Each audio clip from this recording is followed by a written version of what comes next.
भर के किसी भी देवी देवता के साथ अपना संबंध जोड़ सकते हैं, क्योंकि मृत्युदेव कहते हैं तुम जिस रूप में भी इसको याद करोगे, जिसका ध्यान करते हुए यह मंत्र तुम्हें वैसा ही परिणाम देगा। तीसरा फायदा, ओम की साधना करने से, ओम का स्मरण करने से, ओम का जाप करने से हमारे अंतराय कर्म क्षीण होते हैं। जन्म जन्मांतर के, भव भवांतर के जो हमारे बंधे बंधाए कर्म हैं, वो कर्मों को काटे कैसे?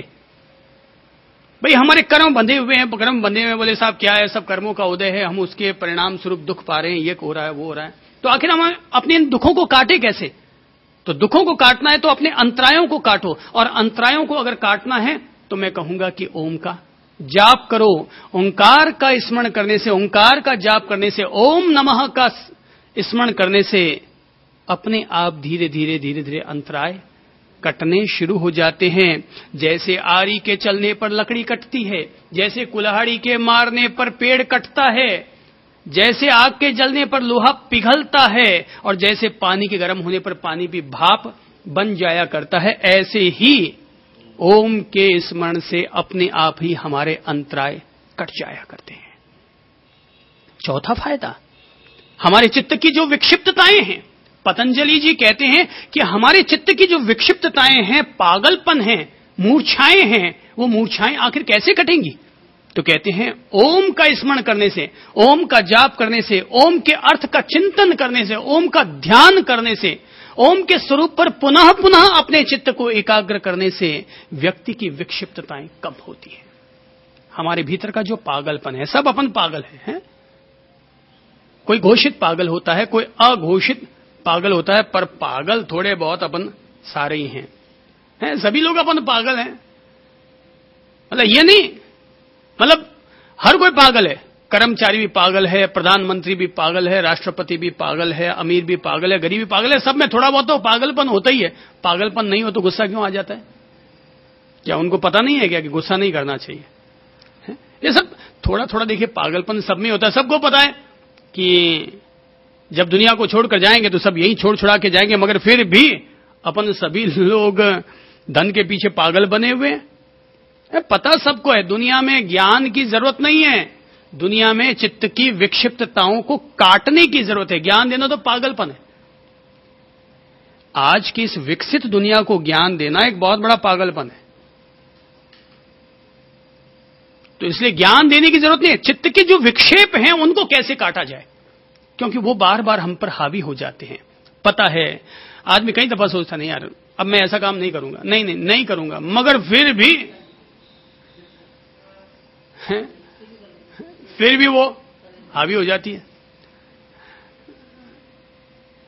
अभी कल परसों ही शांति प्रिय जी और मैं बैठे हुए थे और ऐसी कोई चर्चा चल रही थी, तो बड़ी अच्छी टिप्पणी की थी इन्होंने और कहा कि साहब टीवी की आदत और बीवी की आदत एक बार पड़ जाए तो फिर छूटती नहीं है। तो ये बहुत अच्छी बात है भाई, एक बार जिसकी जो आदत पड़ गई वो आदतें टूटे कैसे, वो हटे कैसे? अब ये कैसे हटे? ये सब पागलपन है। एक पागलपन का मतलब अब वो जो चीज हम पर हावी हो गई उसको हम कहेंगे पागलपन। तो जो घोषित पागल हैं उनके लिए तो पागल खाना खुला हुआ है, आगरा में भी है, रांची में भी है, हो सकता है आपके अड़ोस पड़ोस में भी हो गई। पर जो अपन लोग अघोषित पागल हैं, जिन लोगों के भीतर विक्षिप्तताएं भरी हुई हैं, पता है ऐसा नहीं करना चाहिए, मगर फिर अपन लोग करने के लिए उतारू हो ही जाते हैं। पता है खूब पैसा पड़ा है, मगर फिर भी जैसे ही कोई व्यापार करने आता ना और लगता है हाँ यार इसमें 10,000 का फायदा, फट अपन हाथ डाल देते हैं। मन कहता कई दफा यार चोरी वोरी नहीं करनी चाहिए, चोरी करना पाप है, मगर जैसे ही 500 का नोट पड़ा हुआ देखा कि झट से उठा के जेब में डाल लिया। वो जब देखते ना तो अपने आप लालच पैदा हो जाती है। ये सब चित्त की विक्षिप्तता है, ये लालच अपने आप पैदा हो जाता है, चोरी करने के भाव अपने आप पैदा हो जाते हैं, क्रोध अपने आप पैदा हो जाता है। पैदा करते नहीं अपन को, इसके लिए अपन बैंक में जाकर के कैश जमा नहीं करवाते हैं कि इतने जमा करो ताकि उसका भुगतान हम क्रोध के रूप में करेंगे, अपने आप भीतर में से आ जाता है। इसे आप यूं समझिए, ऐसा हुआ कि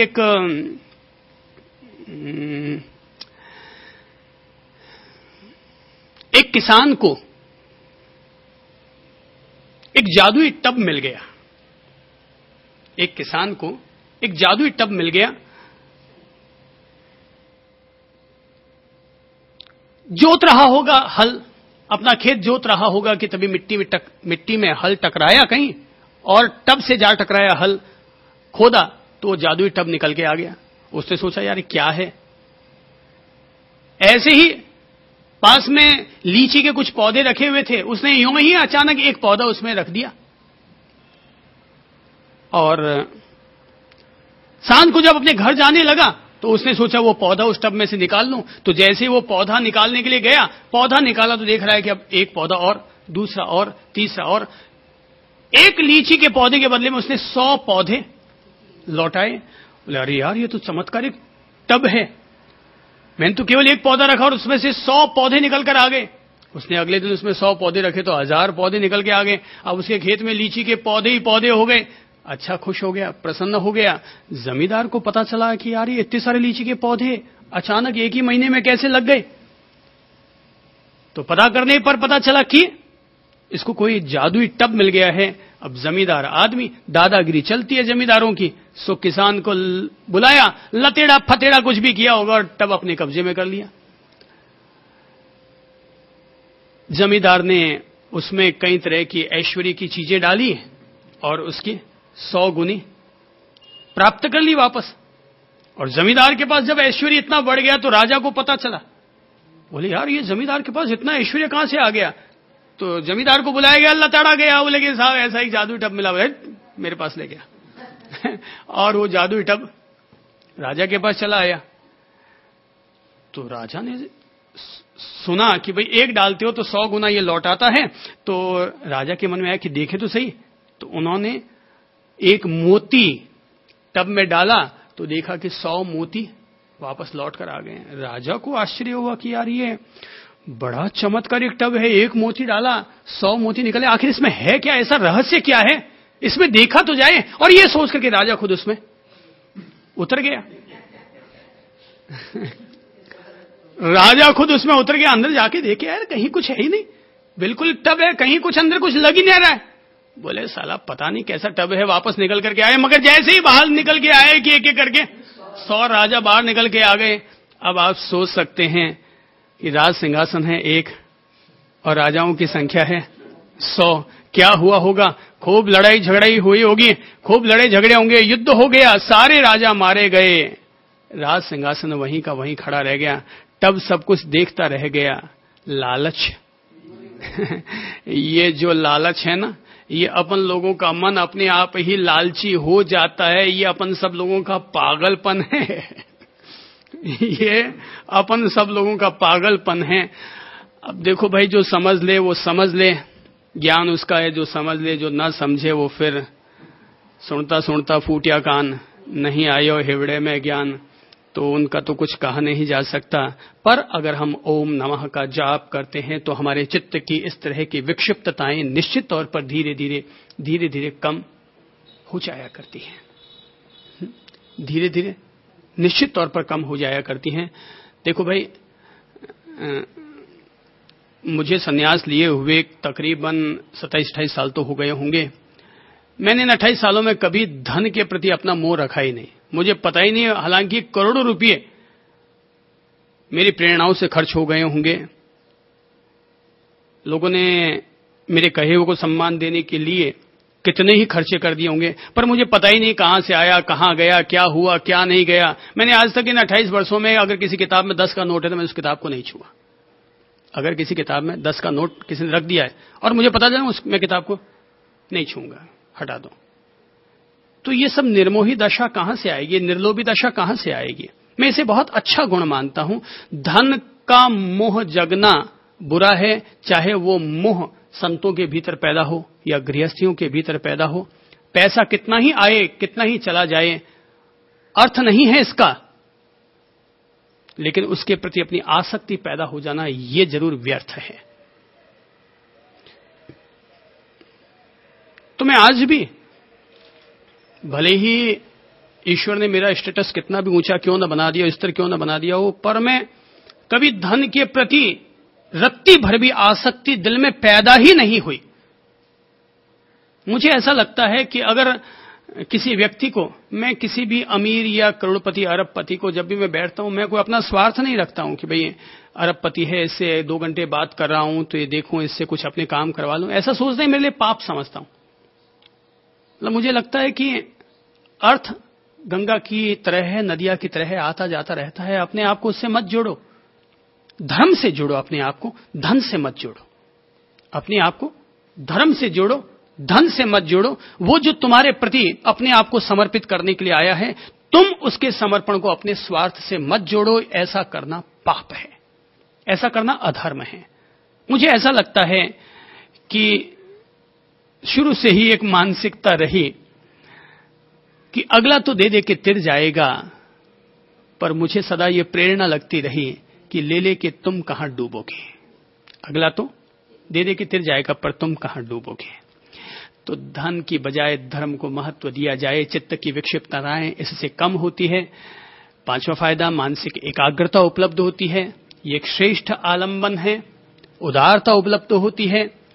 चित्त में निष्प्रियता आती है।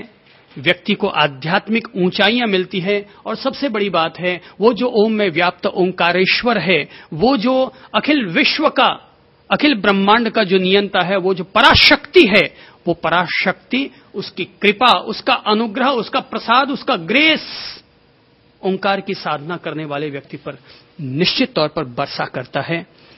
यह ओम कि जिसके बारे में श्रेष्ठ आलंबन होने के नाते मृत्युदेव यमराज ने अपन सब लोगों को मार्गदर्शन के रूप में, एज ए गाइडेंस, अपन सब लोगों को कहा है। उन्होंने हालांकि नचिकेता को माध्यम बनाया, पर ये मानो अपन सभी लोग नचिकेता ही हैं। अपन सभी लोग नचिकेता ही हैं और नचिकेता बनकर के यमराज से, मृत्युदेव से जीवन के अध्यात्म के रहस्य समझने का प्रयास कर रहे हैं, पुरुषार्थ कर रहे हैं। धीरे धीरे रे मना, धीरे सब कुछ होए, माली सिंचे 100 घड़ा, ऋतु आय फल होए। धीरे धीरे धीरे धीरे धीरे धीरे रस्सी से भी पत्थर घिस जाया करता है। तो भले ही अपन लोगों की आत्मा, अपन लोगों का अंतर्मन भले ही कहीं से कुछ मैला भी हो, तब भी विश्वास रखो मैलापन दूर होगा। रोशनी अपने करीब है और ये रोशनी और ज्यादा से ज्यादा बढ़ेगी और अपन सभी लोग आध्यात्मिक ऊंचाइयों को उपलब्ध करेंगे। जो उपलब्ध हैं उन्हें धन्यवाद है, साधुवाद है, प्रणाम है। और जिनको अभी तक उपलब्ध नहीं हुआ है, मेरी प्रार्थना है वे लोग अपनी आध्यात्मिक ऊंचाइयों को आत्मसात करें।